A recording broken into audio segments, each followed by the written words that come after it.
My name is Jim Sullivan. I was with the Boston Globe for many years and covered a lot of rock and roll events here in Kenmore Square. Well, I came here to Boston in 1978, fall of 78, and was freelancing for Sweet Potato Magazine, then later the Globe, and then hired by the Globe. Many different clubs at the time, but primarily the ones that we got used to, or the ones that were the most exciting, being the Rat, Spit, later Axis, Metro, which also went under different names like City, then later Avalon, 9 Lansdowne Street, which was also Venus de Milo. There was a Boston Playhouse. A lot of different things happened in this area, and both good and bad. I mean, there were, and the stories that people tell of those days are sort of both nostalgic and tinged with a little bit of debauchery, because we were all young and wild, and fancied ourselves as being somewhat rebellious, and there are good stories of what happened.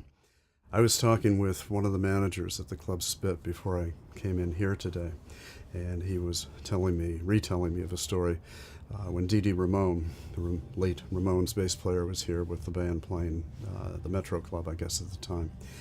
And it was way after hours, and the manager used to carry an Uzi to make his night deposits after the club shut down. Can't be too careful, except he loaned Dee his Uzi, and also allowed him up on the roof, where Dee promptly took the Uzi and fired live rounds into the Fenway Park light stands. The cops apparently were not too concerned. They sometimes were able to turn a blind eye to things that happened here. But that would be one rather interesting incident. At the Spit Club, there was a great story that happened. I was there for the Pogues, the English but Irish punk rock band.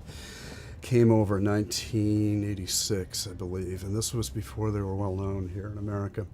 And Patrick Lyons, the owner of much of what happened on Lansdowne Street, I didn't know much about them and just kind of thought, okay, that's fine, they'll be fun. And I had talked to him about the band, and I said, I was having a party before the show, about 15, 20 people. Can I bring them in? And he thought, yeah, the show's not going to do anything. Sure, just bring everybody in. I'll put them on the guest list.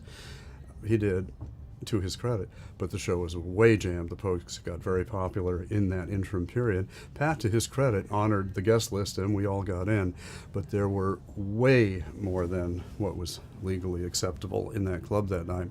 It was a great show, wild, chaotic, just a true celebration. But the Irish being the Irish, Patrick served Guinness that night. He brought Guinness in bottles. And beer was drunk, bottles were tossed, glass shattered, and it was the last ever night Patrick served Guinness in bottles at his club. He learned his lesson at that show.